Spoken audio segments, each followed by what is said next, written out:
இங்க export health சென்டர்ல நீங்க பண்ற அந்த இண்டிவிஜுவல் கேர் எனக்கு ரொம்ப புடிச்சிருந்துச்சு சார்.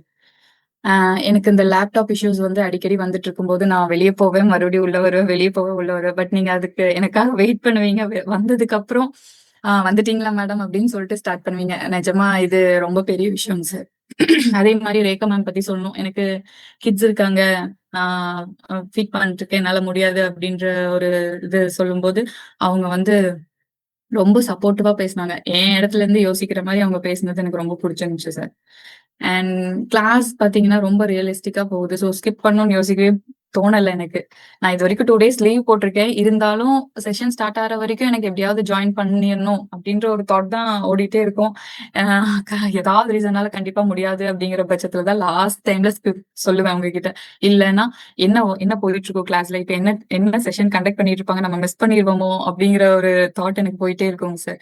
அதே மாரி பார்த்தீங்கன்னா, ஈஸியா உங்ககிட்ட எதா இருந்தாலும் கிளாரிஃபை பண்ணிக்கலாம். டவுட்ஸ் ஆகட்டும். எந்த டைம்ல கேட்டாலும் நீங்க எனக்கு கிளாரிஃபை பண்றீங்க. எனக்கு அது ரொம்ப பெரிய விஷயமா இருந்துச்சு.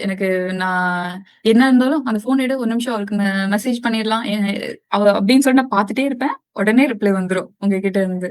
ஸோ எப்படி இவரு இப்படி பண்றாரு? எல்லாத்தையும் பார்த்துட்டு எப்படி இவரு ரிப்ளை பண்றாரு? அப்படிங்கிற ஒரு பிரமிப்பாவே இருக்குங்க சார்.